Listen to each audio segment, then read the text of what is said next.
we've talked about it a handful of times is how it's going to affect artists. Yeah.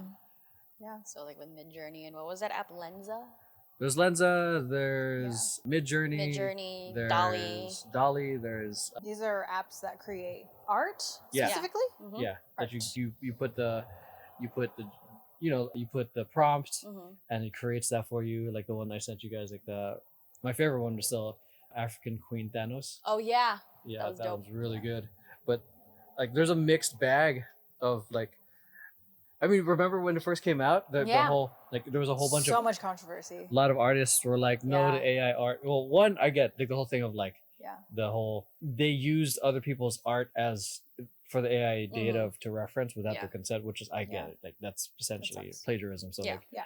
to be able to opt out of that, I think that would be the first step in correcting it. Yeah. Two, to give them some sort of royalty program Yeah.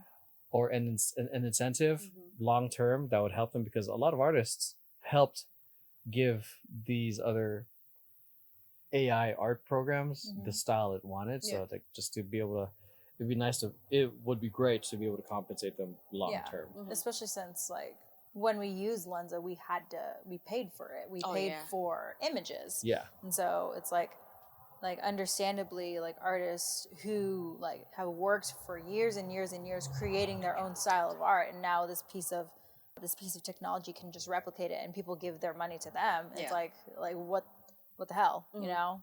Yeah. So like I completely understand, especially in the con scene. There's a lot of artists. They go to cons. They like sell their art. They sell online. They do like commissions, and like that's their like livelihood. So Yeah. something like coming in and making something off of their art, which they may or may not have consented to, that's a violation. Yeah. Yeah. I think, how would you guys like, well, I'm trying to imagine, like, what do you think? Because there's a lot of people that consider themselves AI artists. Like they do it. It they- does take a certain amount of skill level to get the words right on a prompt, or kind get of like the look find on- your way around it. So some people use like ChatGPT to help them optimize the prompt to use for something like Midjourney Yeah. or What's whatever. Midjourney? Midjourney is You wanna another explain art. that Probably the best AI generated art I've seen. The one that African Queen Thanos. Oh, okay. Yeah. Like, Okay. it can create like or the ones that you're seeing on Facebook. Mhm. It creates a really, really, really good AI generated art. Yeah. It's the one that they finally fixed AI hands. Yeah. Oh yeah. Oh yeah. The fingers are Yeah. 5, Yeah. and the palms are just 1, Yeah. and then the phalanges are the Are correct exactly number. where they're supposed So to be. yeah, there's no Yeah. AI. So that's the thing. Like, So AI art has 7. now perfected hands. and it's only To be it's still fair, hands are very hard to draw for Yeah. humans. So yeah. and it's still 2022. yeah. And imagine 23. 2023. Shit. And imagine how good it's going to be next year, Oh yeah. and how powerful this tool's going to be. Yeah, I think we were also talking about like, oh yeah, AI artists, like Yeah. the whole. Because my friend Rob, Mhm. he's a video game, he's a game art instructor in some of the colleges around here. He's one of the few artists that I know that love ChatGPT and Midjourney, because he's like, bro, like I don't have to say, all I have to do is finish the job. I'm all for it. And then his argument was like, you still need to have the technical understanding to be able to fix things like yeah. AI hands, or to be able to change AI things. hands. Yeah. This is one hand. So This is one hand. yeah, so it's especially if you're trying to have it look a certain way, and AI doesn't always generate it the way you want it. If you can just having that technical understanding allows you to fix what the AI can't do just yet. Yeah. But yeah, and then also a baby. It's a baby. it's almost like the way I'm seeing it is like how YouTube and social media commoditized everyone being like famous. Yeah. Back then there was a very high bar to just be on TV, but now everyone can have attention. Now Yeah. everyone can be an artist, Yeah. Yeah. but now it's a matter of like, how good is your brand? Yes. Yes. Can you talk about that? Can you talk about like the hesitations that people had about AI, and why, and like ways that they could overcome that?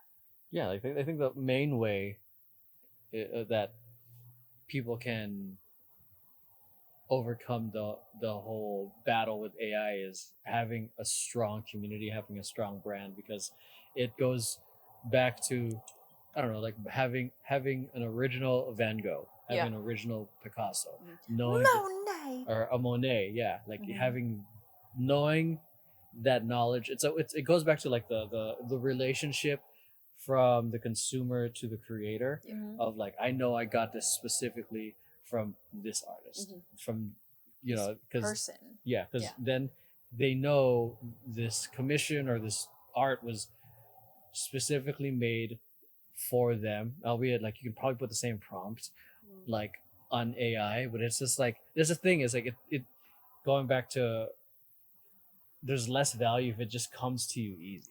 Yeah. And it's like, okay, cool, now what? Yeah. But you go to this person who has a brand, who has a following, who has a community, and then they're giving their time to Yeah. you. There's a lot of, what's the word I'm looking for, like, I guess time being put into it, which is a lot of like time, effort, Yeah. creativity, like blood, sweat, and tears. There's that you literal can't- labor there. Yeah, it's like I guess for example, like when people have any of you like ever received like a like a handwritten thank you card? Yeah. yeah.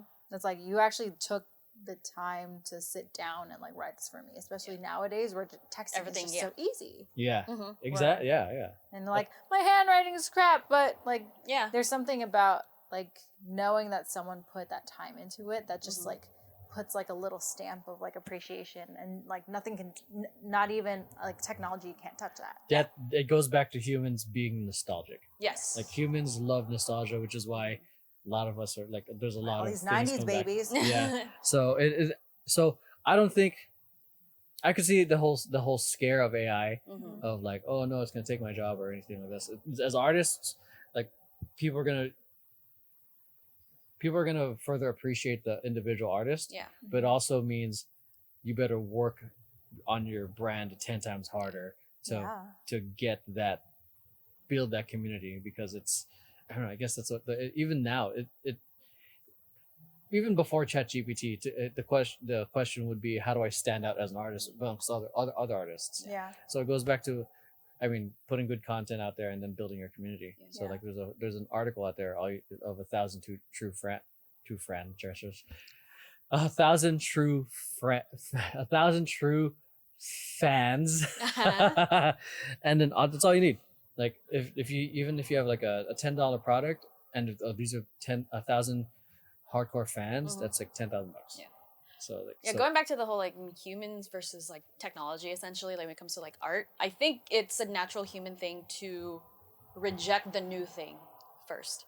Yeah. Because I remember when like it's basically whenever technology starts doing something that only humans used to be able to do, people push back on it. Because I remember like when I was in high school, we had a project to make this like calendar or whatever. So everybody handmade theirs. They went to the craft store and they, like they spent hours gluing and pasting things. I'm like, I don't do that. I'm not, well, at that point, I'm not a crafty person.